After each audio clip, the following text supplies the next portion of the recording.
Good afternoon po and welcome to 5th Generation Hobby Shop. Welcome to another quick review. Mag-review tayo ng isang unit. Shoutout natin pala muna si Sir Randy.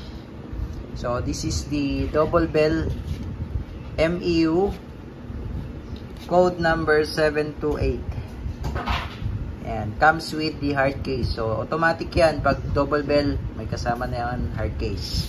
And then, ito yung kanyang bala, 4,000 shots, 0.23 grams. At ito naman yung kanyang gas. Pop Dino yan, green gas. Ayan. Tapos, ito yung silicone oil. Ayan. So, buksan na natin. Ito yung kanyang case. Ayan, o. Si double bell yan, meron talaga yan case. Automatic yan kay double bell. May kasamang case. Lahat ng unit niya, pistol.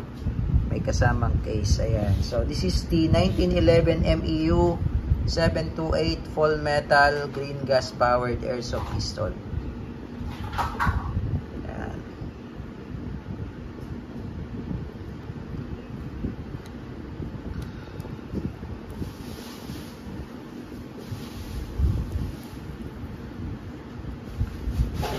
Tapos, may kasama siyang extra loading nozzle. Tsaka cleaning rod. Ayan. So, magazine niya is double stock din. Parang sa Glock. Double stock. 18 rounder. Ayan. Metal din siya. So, si 1911, metal po yan, full metal. Yung slide niyan, metal. At yung frame niya, metal po yan. Ito lang plastic, yung grip cover. Plastic yan. Tapos naka ambidextrous manual safety yan. Ayan yung safety on. Ayan, working. Safety off. Ayan. Tapos meron siyang beaver tail safety din. Ito yung beaver tail yan. Gumagalaw na yan, beaver tail yan. So, hindi siya puputok pag hindi yan nakadiin.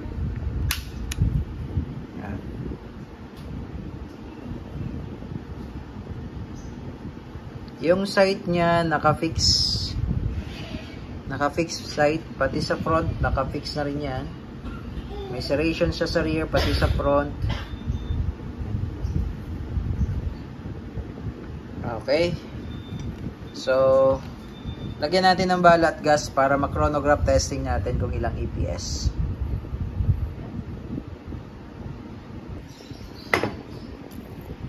Okay, so ito yung kanyang propellant or yung gas. Pop Dino yan, green gas, standard power, number 12. Dito siya niloload. Yan yung inlet. Inverted position, upside down, 3 to 5 seconds.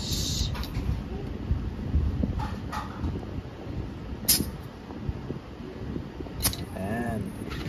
So, sa double bell, unang sakit talaga ng double bell, no? Itong pinaka-o-ring niya dyan sa may inlet, yan, maliit na o-ring yan. Kung napapansin nyo po, yan. Sa may gitna na yan, yan yung unang natatanggal. So, iwasan nyo po yung sundot-sundot pag naglagay kayo ng gas.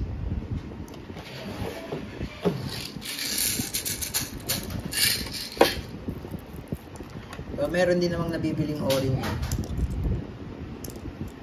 Maliliit yun ang o-ring eh.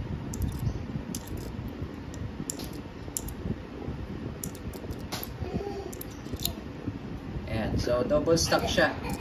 Sa mga WE, single stock. Ito, double stock, double bell. So, testing natin.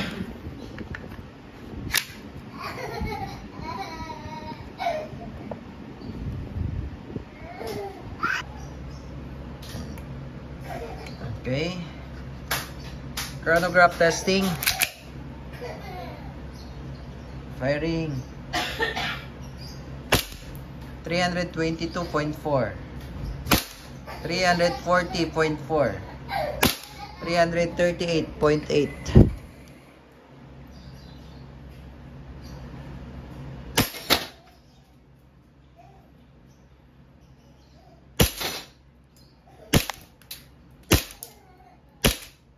Accuracy. Ayos. So, So, naglalak na siya. So, pag walang bala, naglalak yan. Pero minsan hindi siya naglalak kapag malamig yung magazine. Pag malamig to, minsan hindi siya maglalak. Normal lang po yan. Huwag po kayo mag-alala. So, ang gawin nyo, ito, pag nag-lock, alalayan nyo lang siya. Yan. Alalayan nyo yung slide stop, slide release para hindi mapudpud yung notch. Huwag nyo pong idadrop. Kasi yung iba, dinadrop lang nilang ganyan eh. Ito kasi yung napupudpud dyan. So, ang gawin nyo, alalayan nyo. Yan. Alalay lang. Okay. So, again, this is the 1911 MEU 728 by Double Bell.